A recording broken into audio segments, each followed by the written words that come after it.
8th floor. Going down.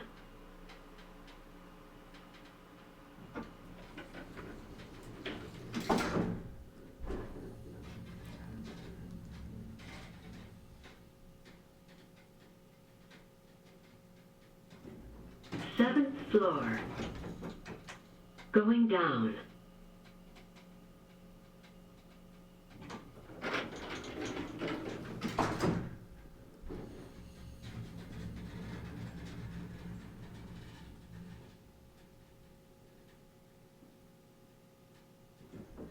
Sixth floor.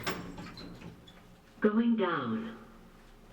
Manhattanville Expansion Timeline by Kim Kirschenbaum, May 29, 2010, 5:11 p.m. 2003, Columbia University announces its plan to build a new 17-acre campus in Manhattanville that would span from 125th to 134th Streets and from Broadway westward to the Hudson River. Spring 2003, the Coalition to Preserve Community, a local activist group, begins to organize against Columbia's expansion plans, mobilizing Harlem residents who contend that the expansion would be detrimental to the neighborhood by weakening community-owned businesses and making housing unaffordable, among other consequences. Spring 2004, Columbia submits its initial rezoning 197C plan to the City of New York. The proposal must go through the city's Uniform Land Use Review procedure, a city protocol for land use review, which involves votes by CB9, the City Planning Commission, and the New York City Council.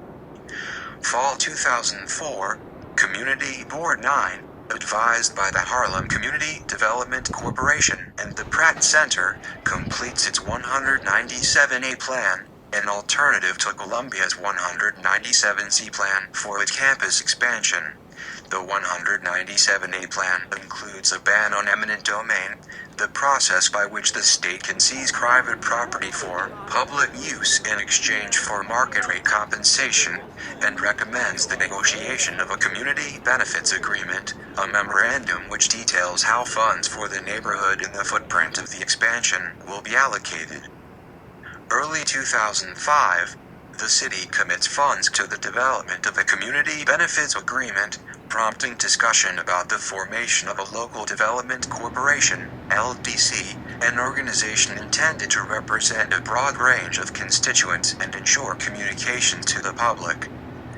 2006, Community Board 9, in consultation with local groups such as tenants and small business associations, selects 13 individuals to serve on the West Harlem Local Development Corporation. The LDC meets with university officials over a 3-year period to develop a community benefits agreement, which will ultimately determine how $150 million are allocated to the neighborhood. August 2006, the Empire State Development Corporation, the state body that will later approve Columbia's use of eminent domain, begins to conduct its blight study of the expansion site. November 2006, the West Harlem Business Group, an unincorporated association of businesses, sues ESDC for refusing to disclose documents regarding a 2004 agreement between the ESDC and Columbia on seeking eminent domain for the Manhattanville campus. November 16, 2007, Columbia's final environmental impact statement is released, a qualitative report that analyzes the consequences of development on the physical, cultural, and socio-economic features of West Harlem. December 19, 2007, the New York City Council approves Columbia's 197C plan, the final phase of the city's 7-month-long public review process. August 20th, 2007, Community Board 9, which represents West Harlem, strongly opposes Columbia's expansion plans in a 31-2 vote, a decision which, though simply advisory, places pressure on Columbia to revise its plan by offering 10 specific conditions under which CB9 would have supported the plan. July 17, 2008, ESDC declares Columbia's proposed expansion footprint blighted, defined as a condition of disrepair beyond the potential for natural relief. This announcement grants authority to the state to invoke eminent domain on the properties of tucked-away self-storage owner Nix Breirigan and gas station owners Gurnam Singh and Parminder Kaur, the last private landowners in the expansion area who have not struck land deals with the university. July 17, 2008, ESDC directors announced that a second firm, Earth Tech, had been employed in the blight finding after critics argued that there was collusion between ESDC, Columbia, and the state's original firm, Ali King Rosen and Fleming, which had been simultaneously employed by Columbia. September 25, 2008, the New York State Supreme Court dismisses a case Breirigan brings against the city and Columbia, in which he argues that the city and the university had not employed outside experts to review the below-grade ground included in the expansion, a space that would run from 125th Street to 133rd Street and from Broadway to 12th Avenue and extend 7 stories underground. This decision effectively validates the environmental review process for the university's expansion. December 18, 2008, ESDC approves the use of eminent domain in the university's expansion site, eliminating the last procedural obstacle to construction. January 21, 2009, tucked-away storage owner Nix Breirigan and gas station owners Gurnam and Parminder Singh file separate lawsuits with the New York State Supreme Court Appellate Division against the ESDC. The suits challenge the state's approval of using eminent domain to seize their properties. May 4, 2009, Community Board 9 votes unanimously for its delegates on the West Harlem Local Development Corporation to turn down Columbia's Community Benefits Agreement for Manhattanville. May 18, 2009, despite CB9 opposition, the West Harlem Local Development Corporation and university trustees signed the Community Benefits Agreement.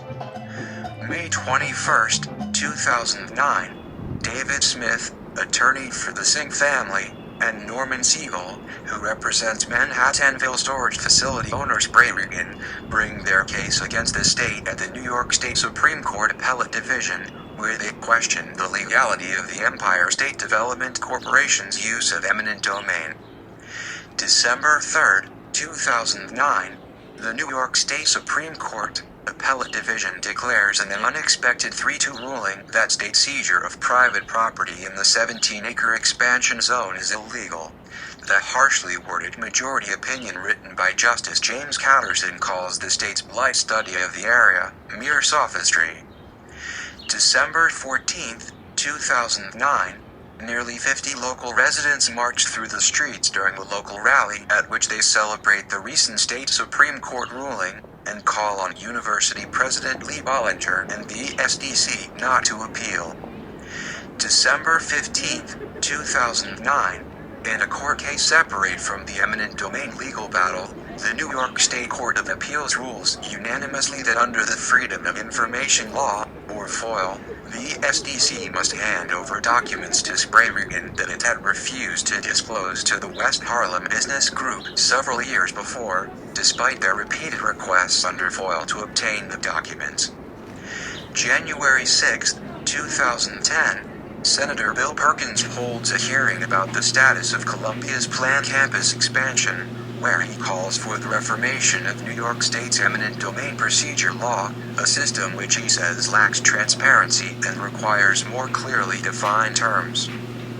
January 8, 2010, ESDC formally appeals the New York State Supreme Court Appellate Division's decision on December 3rd that declared eminent domain illegal. In a unanimous decision, the Court of Appeals overturned a lower court ruling that barred the state from using its power of eminent domain to take private property in the 17-acre expansion zone west of Broadway without the property owner's consent. The ruling held that the courts must give deference to the state's determination that the area was blighted and that condemnation on behalf of a university served a public purpose, 2 requirements under the law. Lee Bollinger, The president of Columbia University said he was grateful for the state's hard work in the case. This is an extremely important moment in the history of Columbia, he said. It's only fair to say that the opportunity to build a new campus comes along very rarely,